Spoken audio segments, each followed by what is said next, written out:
One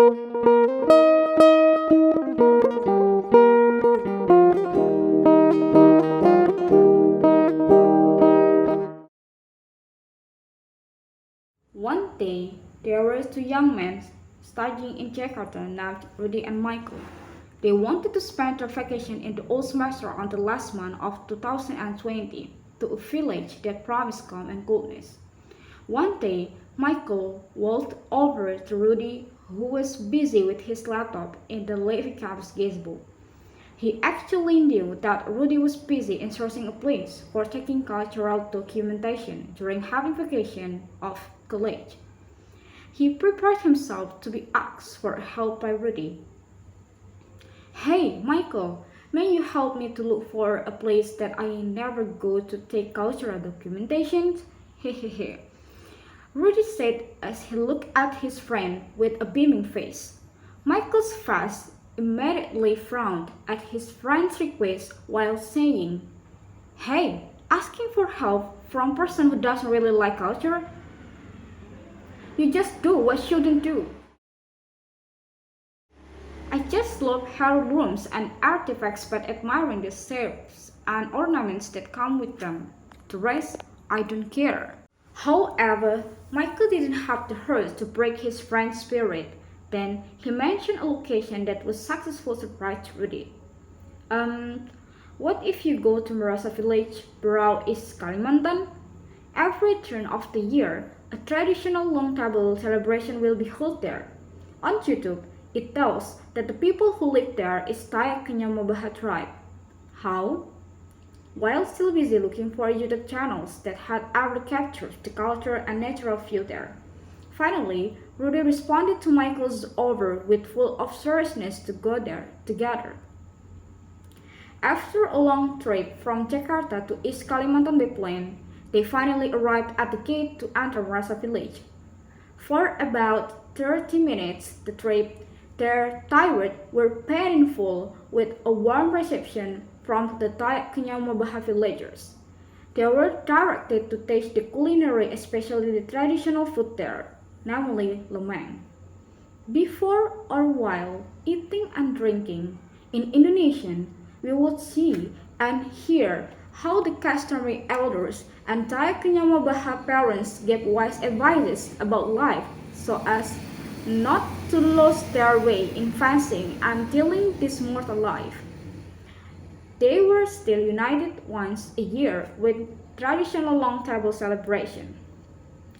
As Rudy was respecting to listening to wise advices of the villagers over there, Michael began the action by taking the foods and drink as much as he wanted, without minimally saying greeting to the villager.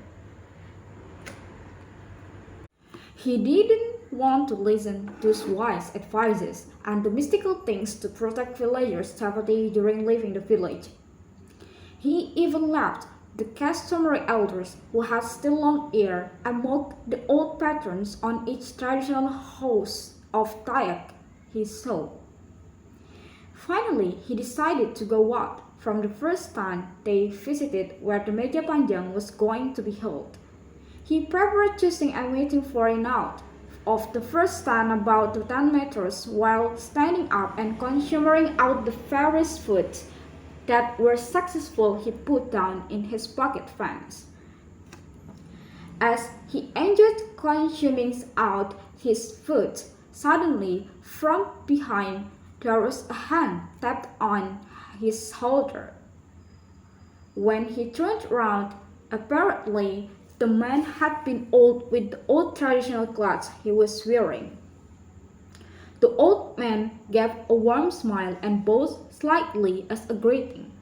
Then the old man said by the dialect of Dayak Kenyah Uma Baha, "Tia tanang ngani naik kam halafuun me ahe bilung kule cha hunan muhun fang latak daman adat talpoyi. Ahe nak ca pahatok afan tunuk sikat fang layan hapi ko un. Nuo ko sutok di siadat du cak meseh. Le fa hapi duho ko tai minta udip. Uyaw nuo man ngani nu la. Ala barang du dak taun uban anun la. Buo ko tai taun ubak tai farid." udip atau sio Selit. The old man said those few words. Somehow, Michael seems hypnotized with a blank stare. He also didn't realize that the old man had disappeared. From a distance, Rudy caught up with Michael, who stood still with a throat. When he got closer to Michael, Rudy felt something was wrong with Michael. At the same time, two Dayak youths named Pengahang and Leset and a Dayak girl named Penmudimbugan approached the two young men of the city. Michael, who had started to regain consciousness after being tapped on the shoulder by Rudy while calling his name, was suddenly reprimanded by them. They greet in the Dayak language and then continued their words in Indonesian with great seriousness. Please respect our culture if you don't want to get a curse from our rules of nature. After saying goodbye, they left the two young men from the city to go to the next stand in a different place. After both of them kept silent for a long time like statues, they also continued the trip on foot only to the next stand. During the trip, Rudy saw a group of birds flying in the opposite direction to the direction they were going to. Rudy became restless because it was a bad sign. However, Rudy immediately went away his anxiety and continued the trip. Nothing happened at the second location. As they arrived at the third location, they were also greeted friendly, and the two Dayak youths and a Dayak girl had also been there a long time ago. At the third location of the long table, Rudy, Michael, and other visitors were greeted with a traditional dance. Suddenly, as the music was played, Michael seems hypnotized and had been already in the middle of the dance. He was hypnotized to touch things that were used as the equipment in the dance. As he touched the thing which turned out to be an heirloom, he could see the past about the harmony of the Dayak people at the time, until now in utilizing the nature. It provides all what they need. Now, it is almost impossible to find out such a thing again. After the music was stopped, which indicate that the dance performed by Pengahang, Leset, and Penodipungan had also finished, Michael became dazed again. Rudy began to worry about Michael. On the way back to their inn, Rudy never stopped for saying prayers and occasionally said in his heart to himself, "Whoever you are here, don't follow us because we have no intention of disturbing your calm." Michael was almost silent and couldn't say anything during the trip. Rudy thought maybe he was just in a fatigue. The next day, when the sun began to hug the earth, Rudy and Michael came out of the inn to get some fresh air. The smell of grass wet from dewdrops, birds replying to rhymes and dancing from tree to tree, and the friendliness of the villagers made them feel at home there.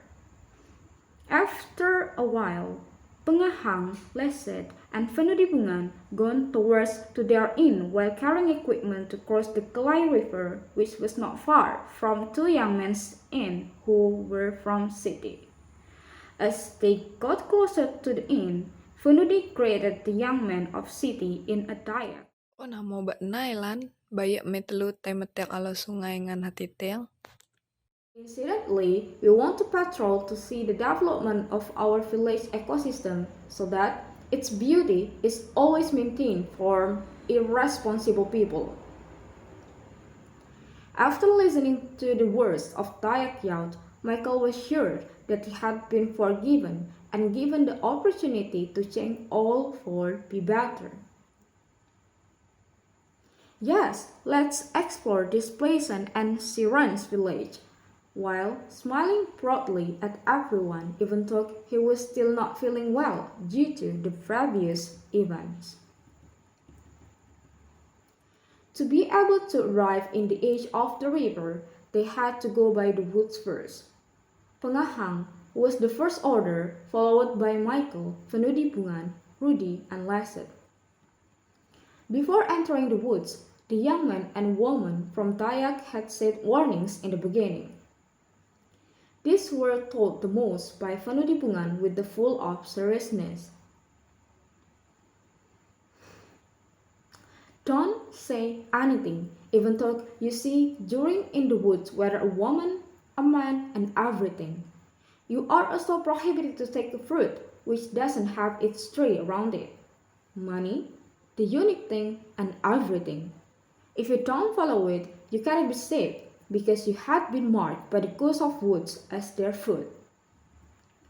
These two young men became staring each other and flickering ones to convince themselves to follow the direction of Dayak of the village at the time seriously. On the edge of the river, there a little ship had been there, with the rope tied on the tree, which was near the river. Leset only carried out Michael on his little ship. Meanwhile, there were Pengahang and Rudy on Fanudibungan's little ship. During going along the edge of the river, the ship was stopped suddenly on the middle of the river. Leset and Pengahang said something like magical words and then floating a black little chicken on the middle of the river. Rudy didn't wonder seeing the thing because he was also from Borneo, exactly from Kutai tribe. Michael was still confused of why the black little chicken put down only on the river, but he tried to be fine and not thinking too much of it. For the first time, Michael, who was from city, touching the river. Otherwise, something that was out of mind occurred again after touching the river. He could see the activity of the villagers in the past who were so wise in utilizing the nature. Catching the fish only using the sharp bamboo lance or the trap of fish. He also saw how happy the porpoise and crocodile were in living together with humans without disturbing humans' activity on the river, like catching the fish or swimming. But those things were changing and only dreaming after some companies coming in their village. The porpoise and crocodile really showing up on their river again because their foods, like fish, couldn't be taken by them easily. After seeing the event in the past, he could be aware again after his name called by Rudy and his Dayak friends. They had arrived in Sebang Asu and Sebang Lukoq. As Rudy was happily recording the slope of the rocks, Michael didn't want to touch the end of the sloping rocks deliberately, which was on his head preciously, as he would like to replace the position on the ship.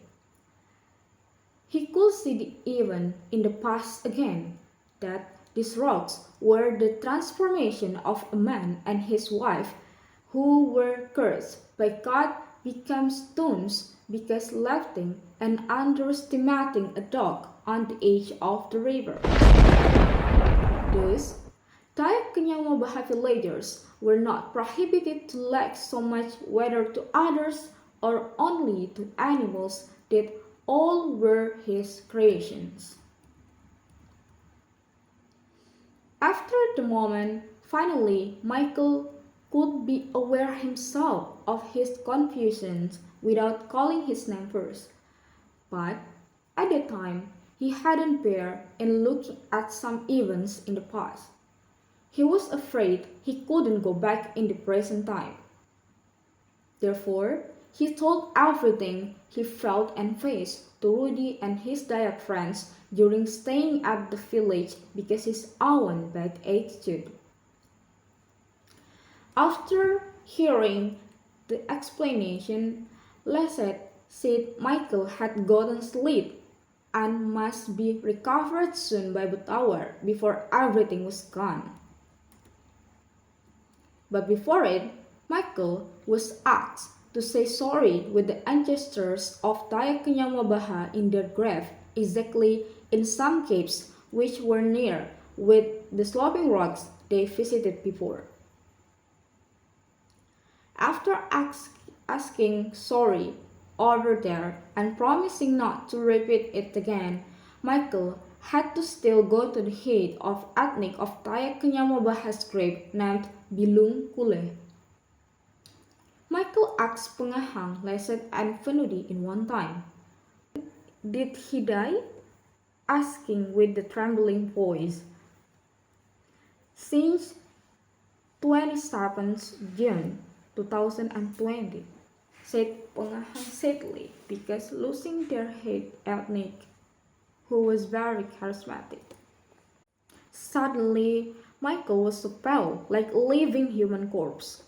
Finally, he was only silent during the journey to reach the grave. As arriving on the grave, which was on the village, not only not to end the keeps anymore, Michael could say nothing when remaining that the old grandfather who ever admonished him was not a human, who was still alive, but the ancients of Dayak Kenyah Uma Baha. Michael could say sorry in his heart only, while putting down the grains of the heavy rains on his eyes, as his regret because couldn't appreciate the culture of each ethnic era before. At this present, in the village, he finally felt and faced as the risk not to listening advice and following the prohibition of the society over there.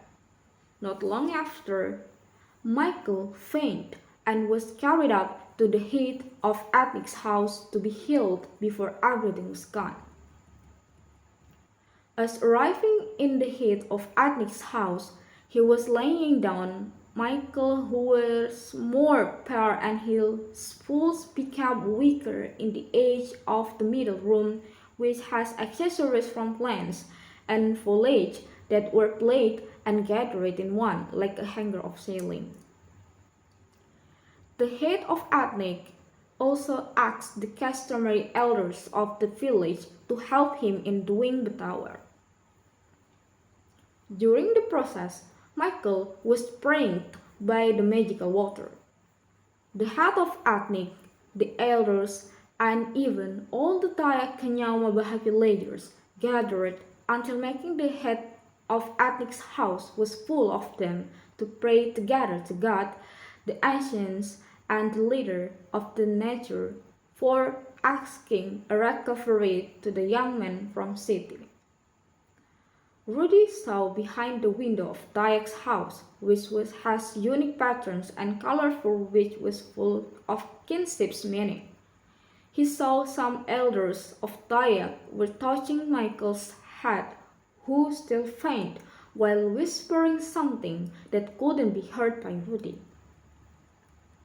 After waiting for hours and making Rudy and his Dayak friends always woke up until that morning, Michael opened his eyes slowly and called Rudy's name vaguely.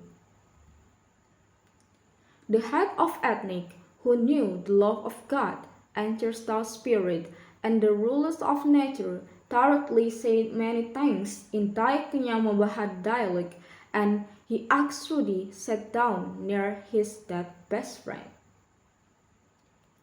He couldn't bear his crying, which came out again while hugging his dead best friend. "Ruth, I want to say 1,000 thanks to you because you don't leave me when I am getting in the bottom like this one. I'll also say many thanks to all here who had prayed for my recovery. I was still given a chance by God, the Lord of everything, to repair my mistakes and be a better person. I will use this chance as best as I can and keep the friendships that be tight since now and then forever." The Dayak youths and a Dayak girl also blowing up in happy, smiling and saying many thanks for Michael's recovery. The end.